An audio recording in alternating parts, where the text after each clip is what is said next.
Welcome to the Indianapolis Motor Speedway and welcome to the IMSA WeatherTech Sportscar Championship. Today we're doing a grid walk. We're going to run down the grid here and we're going to go over some of the cars, some of the storylines for each of the cars as we head into the penultimate race of the season. So we're starting here at the very head of the grid, and it's a very Penske perfect front row here at the Indianapolis Motor Speedway. On pole position here, the number 7 Porsche 963 from Penske Porsche Motorsport. The winners last time out at Road America. Porsche has really started to come on strong this season. They've had a lot of struggles early on in the season. Rolex 24 was a little less than ideal for them, and then a double crash for them at the 12 Hours of Sebring. But 8 examples of this car racing around the world currently, 4 of them in the Penske team's hands. Now, as I've just said, they have come on very strong. They won at Road America. They also went to Fuji for the World Endurance Championship race and had a very strong running there. And now to lock out the front row, it seems like a very Penske weekend. They have dominated all the practice sessions, and they were right up there in warm-up. Everything I just said, ditto for the second place starter, the number 6 car. This team here, they scored a win early on in the season at Long Beach, I believe it was. Nick Tandy and Matteo Giamine. Nick Tandy, he was a driver with the 919 program, so he has history with the predecessor of this car. Now, moving on here, a team that has had a very up in the air future. Could this be the second to last time that we see an Acura badge on a Meyer-Shank Racing prototype? Well, all indications point to yes. Now, we'll get to the team that's going to subvert this car and take possession of it at the end of the season, but who knows where they're going to go? Who knows? A lot of signs that I'm seeing points to Porsche, but who knows? Colin Braun, Tom Blomqvist, they've had a pretty strong season. Now, they won the Rolex 24, but it's been a little up and down, but they've been very consistent in the way that they've handled things. They are currently sitting 5th in the championship heading into the penultimate race, and of course the next race is at Petit Le Mans. Now, moving on here, the number 01, Chip Ganassi Racing. 1 year ago, this team had 2 cars, the number 01 and 02. However, this year, it's just a 01. They've gone with a split strategy, running the number 2 car in the World Endurance Championship. Now, this car here has had a very up and down season. They've had a lot of crashes and incidents. When they went to Spa, they rode off a brand new car. So this car here, this chassis had to get shipped over for the 24 Hours of Le Mans. There's just been a lot of strange incidents for Renger van de Zande and Sebastian Bourdais, and truthfully speaking, more times than not, it is Renger that behind the wheel when those incidents occur. Not all of them are his fault, unfortunately, but this team here is looking for a strong end to the season. They're currently sitting 6th in the championship. Starting in the fourth position, we have the championship leaders. Konica Minolta, Wayne Taylor Racing. Almost an unlikely and surprising championship leaders at the moment. They've had strong, consistent finishes, but they haven't racked up the wins so far this season. Ricky Taylor and Felipe Albuquerque behind the wheel. And next season, they will have a second Acura with Jordan Taylor behind the wheel. So the Taylor brothers reunited at Wayne's team and 2 Acuras. It looks like everything is moving into one house for the Acura team, and maybe, just maybe a trip to Le Mans coming in store. Moving on now, as it's starting to get a little bit crowded, we move on to the BMW RLL team. Now, if you have told me that they would have a relatively strong performance here in the later half of the season, which they have at Daytona, well, I'd be a little bit surprised because these cars here struggled the most. These are the GTP cars that have had the least amount of testing going into this season, but they've actually had a bit of a resurgence and they've started to figure things out. Now, currently, they are sitting towards the bottom of the championship pecking order. Well, actually, I take that back. The number 25 car, the red accented one, is currently sitting 3rd in the championship, while the number 24, a little bit less lucky, currently sitting in 8th. Now then, we're going to move on down to the next in line, which would be the Sebring winners for this class. In an unlikely one, that Jack Aiken had an incident early on in the 12 Hours of Sebring, but they managed to bounce back through the absolute chaos of Sebring this season. Right here, we have the Action Express Racing Wheelan Engineering Cadillac. Currently, now, You have to say they're sitting second in the championship right now, and a lot of that is down to the fact that they won the 12 Hours of Sebring, and everybody else really didn't score many points because there were only 2 finishers for the GTP class, or at least 2 finishers on the lead lap for the GTP class. That massively has helped them, and they're right now trailing the Wayne Taylor car by about 15 points in the championship. So it is going to come down to the wire, and there may be some massive championship implications coming in today. Next up, and to wrap up the GTP category, we're going to talk about customer cars. That's right. Porsche, and I've said this many times before, mostly in private conversations, that Porsche is the only one that's really getting this GTP thing figured out properly. We have 2 customer examples of the 963, and this is the latest addition to that lineup.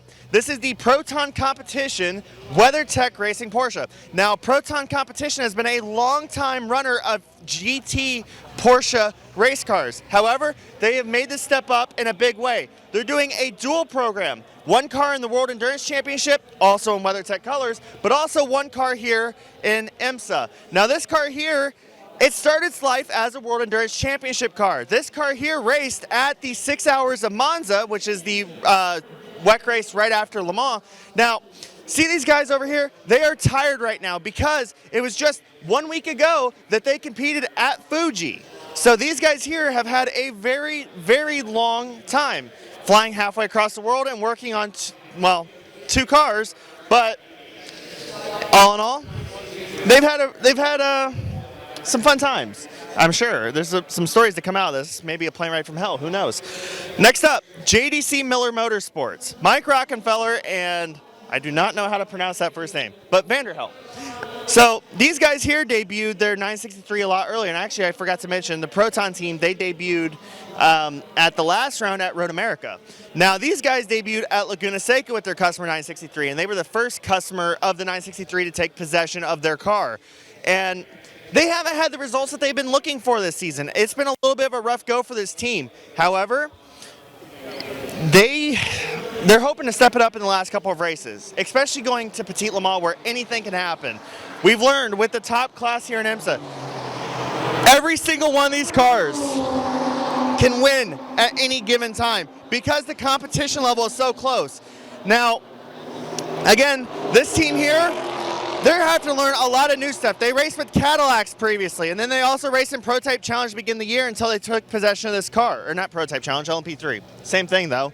But they have Mike Rockenfeller, a very experienced driver. He raced with Porsche as a factory driver in the mid-2000s. He switched to Audi for a many number of years, and now he's back in a full-time seat for the first time since racing with Corvette a couple years back. So that's going to cover up for the grid walk side of the GTP class, or the GTP part of the grid walk. Let's move on to LMP2. And now for LMP2, and I think this is probably the most recognizable car for a lot of people who have been watching the IMSA Sportscar Championship season this year, and for the last couple of seasons. This is the WINS PR1 Mathiasen Racing Oreca. Now, if you think of WINS in the modern era, there's one guy you got to think of, Ben Keating. He's a man of many talents. He's a man of many race cars. Currently also competing in the World Endurance Championship with a factory-backed Corvette racing car. And they have already secured the championship. They're on pole here, but also they are leading the championship. And they have had an absolutely amazing string of races this season. And you have to say, whenever it's Ben Keating, it's going to be a good car. He's partnering up with Paul-Loup Chateau, who is a very, very quick driver. He has been with these LMP2 cars for a very long time. I think he's been here since this new formula debuted in 2017. Also, I want you to say hi to my friend Marty here. This little fly just chilling on the engine cover. Hi, Marty. Next up, our camera guy's favorite. We got Ben Hanley's car, the number 04 CrowdStrike APR team. This is another team with many talents. They will be competing here in about a month's time for the 8 Hours at Indianapolis. They'll be starting second. Now, I want to go to the next, duo of cars. This is TDS Racing. They're on the newer side here in the States, but they've been around for a long, long time. They raced in the European Le Mans Series as a dominant team for many years. They went to the World Endurance Championship. They were always a factor at the 24 Hours of Le Mans when they competed there, when they were under the Thierry by TDS banner.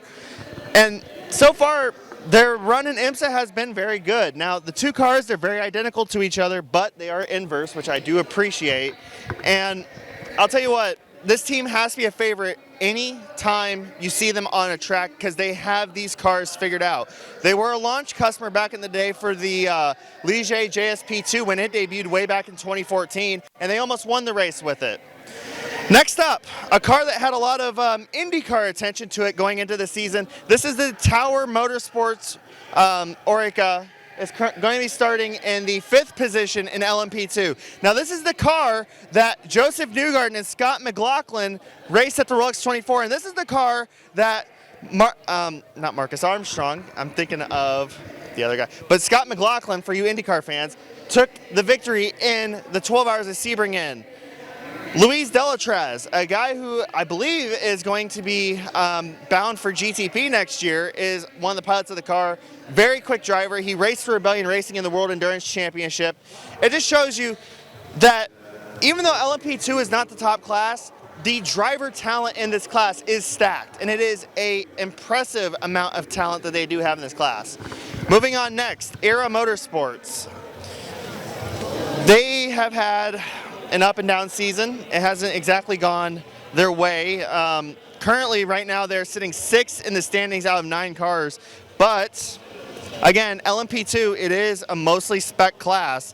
So really, I think if they can get some of these little niggly little incidents out of the way, I think they'll be in pretty good shape going into next year and maybe pick up a couple wins. Next up, a team that has also made the jump over. I was going to make this point with the TDS cars. A lot of the LMP2 teams across the world are coming here because next year these cars will not be allowed to compete in the World Endurance Championship. And for you IndyCar fans, this name right here should look familiar. That is Eric Jones. Yes, that Eric Jones. Ed. Oh, I did a NASCAR thing. Yeah, let's keep going. So High Class Racing, they were a World Endurance Championship team. My face is red after that one. But they made the jump over here to IMSA. They started by doing the endurance events, but they can say that everybody else is copycatting them now by jumping over to P2 after they did. Because, again, World Endurance Championship, they're not going to be running these cars next year. So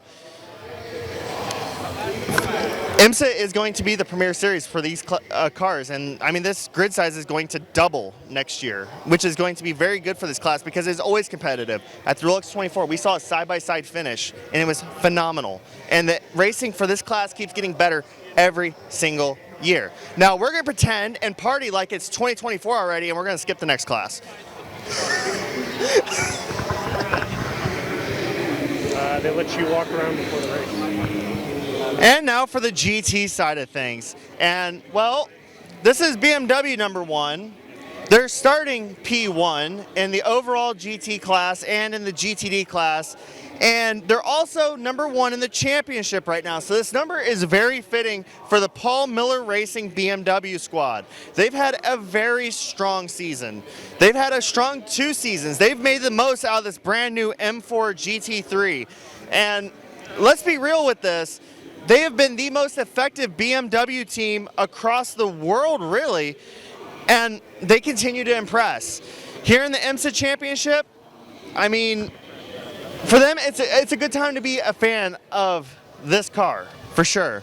Now, I want to point out real quick, yes, this is just a regular GT Daytona car. However, as I said the other night, if you watch that video, these cars, GTD Pro and GTD, they run very similar times. They can actually compete against each other. The only thing that really changes, and the cars are the same as well, the only thing that really changes is the fact that in GTD, there are driver requirements. So you can only run like 1 or 2 bronze or platinum or gold drivers, and the rest have to be silver or bronze. So the GTD Pro cars, you can run whoever you want. And this is the pole sitter in the GTD Pro class, this is a fan favorite. There is so much plaid here. You'd think that we are in Toronto, but we're not. This is PAF Motorsports' Porsche 992 generation GT3. Very, very big fan favorite. This team debuted in 2020 here in the IMSA Championship, and their mark has been made. Let's put it like that. They have won Sebring. Oh, we have a friend here. Hey, what's happening? What's up, buddy? Not much. Hey, we got GT cars, we got prototypes. It's a beautiful day in Indy. Let's go. That's right. Let's go. Your favorite? Well, I'm really loving the Porsche GTP cars in person. Yeah. And obviously from the GT car standpoint, you gotta love the PAF livery. You gotta love the Corvette. And I'm always a sucker for the AMG GTs. That's just me. Are you That big old thunderous V8. Now here's the real question. Are you coming for the 8-hour?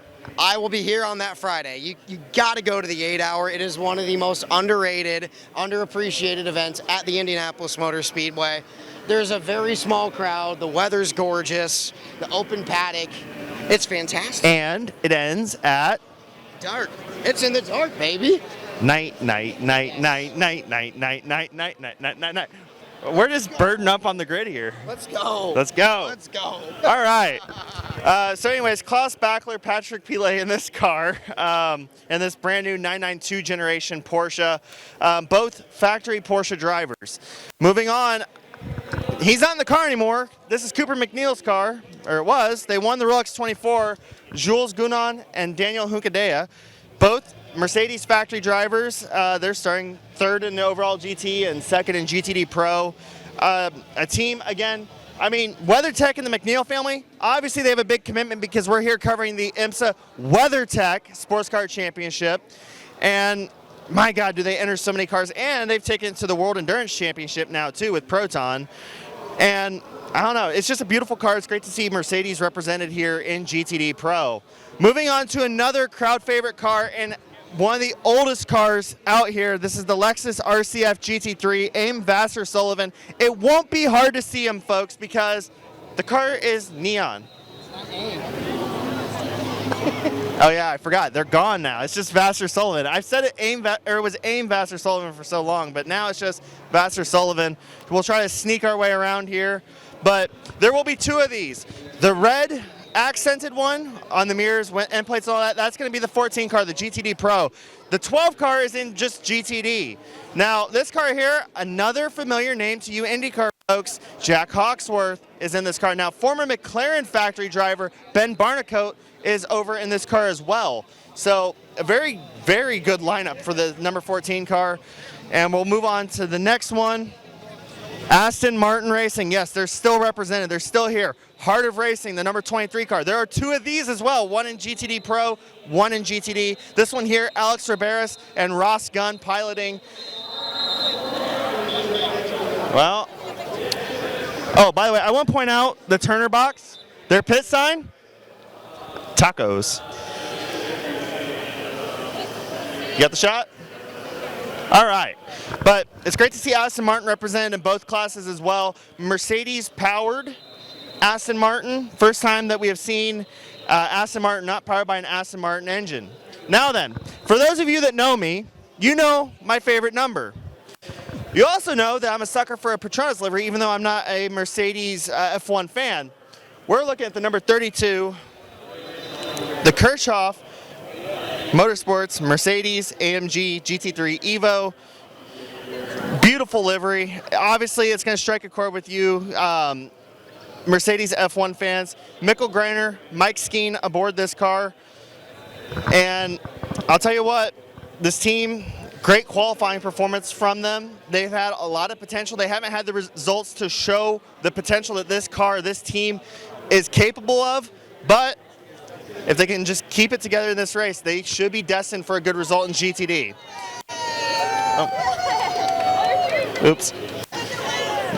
On to the next one. We're taking it all the way to Taco Bell, or King Taco, Taco King, or your favorite place to get tacos, because tacos. Turner Motorsport. Liquid Moly colors this time. It's not the typical yellow and blue livery that we see, but Liquid Moly.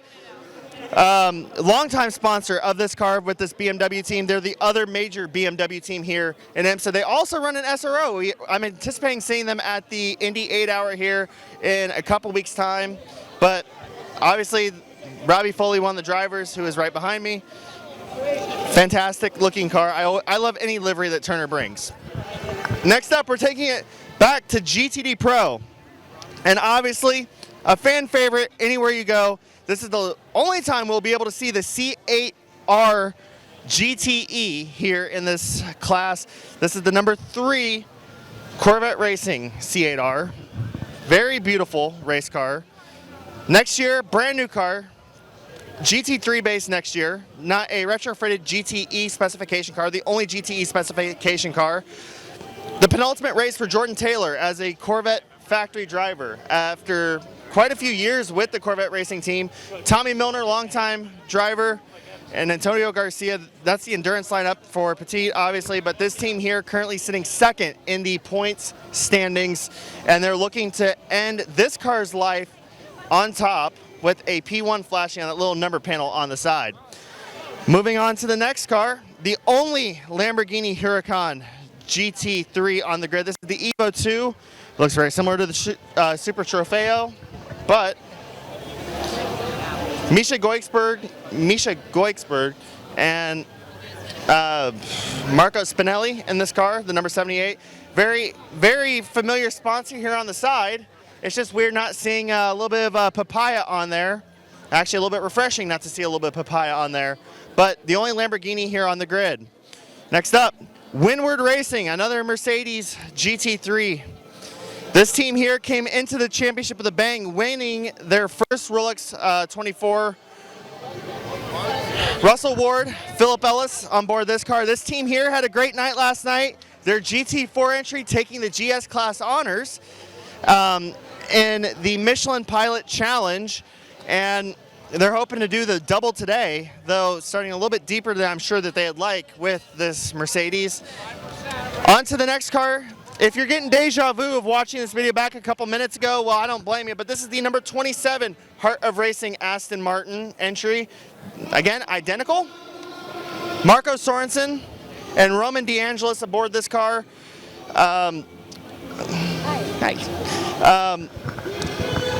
Aston Martin Racing, again, well represented. 3 of these on the grid. Heart of Racing, they're also competing in the World Endurance Championship now after taking over the 98 Aston Martin Racing entry. And so moving on. Next up, again, deja vu here, the other Lexus RCF, the number 12. So this one here, Aaron Thielitz, Frankie Montecalvo, longtime Lexus driver aboard. This was also the car that Zach Veach was in. This was the car that Townsend Bell was in. So they've had a great amount of drivers and notable drivers aboard these 2 RCFs throughout the history. Like I said on Thursday night, there is going to be a new car from Toyota coming. And I'm curious to see if Vassar Sullivan will take over that car and continue to run and represent the Toyota branding here in the United States. Next up, another car. The only one of these on the grid, the McLaren 720S Evo from Inception Racing. A team that has actually added a little bit of international flavor to this, running more and more races, branching out just from the IMSA series, but also doing SRO. This team here looks to impress with the McLaren. I don't think it will happen today because this car here is really good on super speedway races, but on the tight, twisty stuff, they seem to struggle. This car here, its best track in the IMSA calendar is at the Daytona International Speedway. Hell, they even got pole a couple years ago. Next up, another fan favorite, AO Racing, the number 80. This is Roxy, not Rexy. Rexy is green. Rexy is stuck in customs in Japan. We also have a mascot for this one. See, they're doing it right. Oh. AO Racing, they're 992. This livery debuted at the 12 hours, or well, not this livery. This livery debuted at VIR a couple of weeks back, but the whole dinosaur theme debuted at the 12 Hours at Sebring, and it's gone international. If you're wondering where the green one is, it's in Japan after competing in the World Endurance Championship race. Fan favorite. Everybody loves it. As we'll sneak through here. That was a crisp high five. I will say that. That was a really crisp high five. Coming back here, a car that can't really decide what class it's in. It's been in GTD Pro, it's been in GTD, it's back and forth here and there and everywhere. But this is also the car that Bill Auberlen, the BMW legend, is in. Chandler Hull is the other driver aboard this number 97 Turner Motorsports BMW. It doesn't look like a Turner Motorsport car, but it says right here it is, so I assume it is.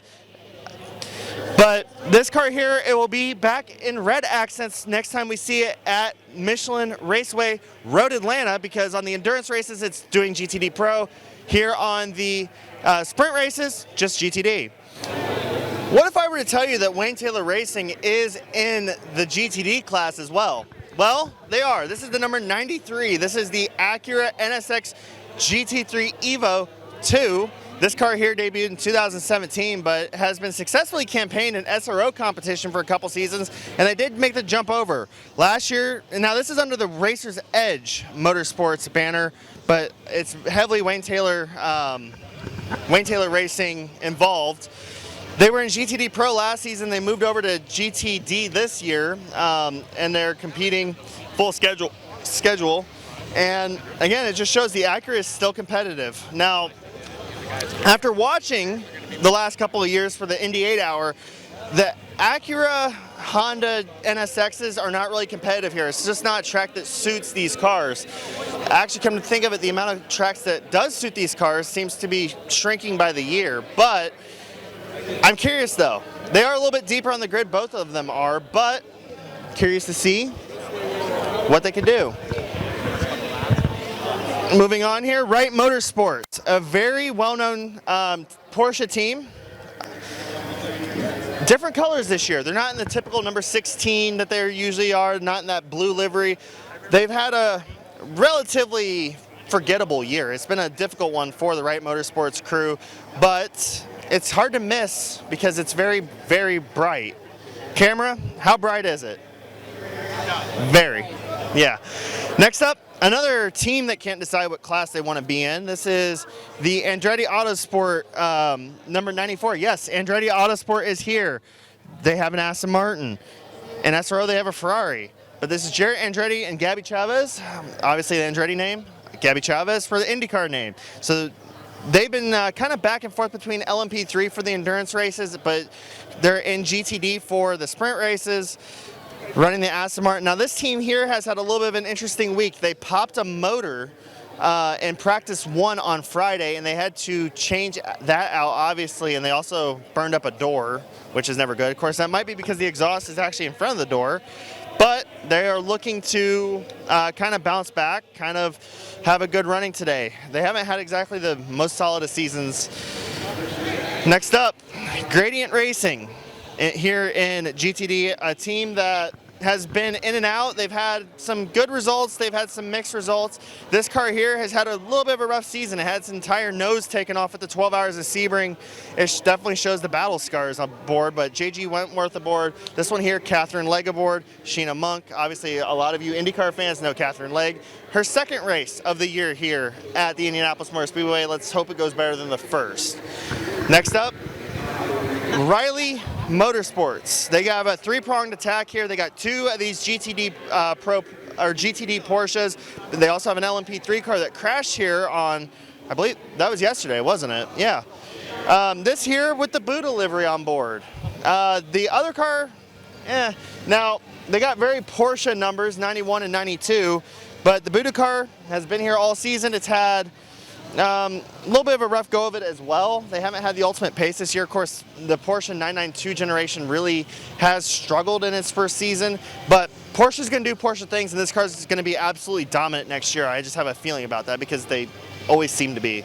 Next up, an entrant that kind of comes and goes. It pops up rather randomly. Lone Star Racing, the number 15 Mercedes-AMG GT3 Evo. They've done some very selected, like we talk about teams doing selected races. This team here has done a very selected schedule. It's been a little bit interesting, actually, but it's great to see them actually pop up and bolster the grid by 1 car. It's always great to see another Mercedes. And then here at the very back, we have the other Riley, the number 91. Again, the new 992 generation. You can see kind of the flatter nose here, the flatter build of the nose compared to the previous iteration of the GT3 car. But up here, I mean, I don't really have much to say other than that one.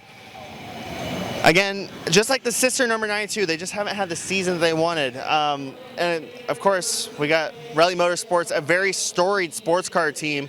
They've been around forever. They're going to continue to be here forever. I have faith in Bill Riley. In NHRA, they say in Guido we trust. Here in sports car racing and Bill Riley we trust. Because hell, this man had his own team and he ushered in an entire era of sports car racing. Now, you can see how many fans are here. It's amazing. It's fantastic to see this many people here for a sports car race, and I'm excited to see. I'm excited to see where this goes. I'm very excited. Sports cars, they're alive and well here at the Speedway. Now, I am excited to see how this race plays out. So, next video, let's see what coverage we have. Let's see what storylines we have to talk about. And that's it. Thanks for watching Mighty Mac on YouTube. We'll see you at the recap video.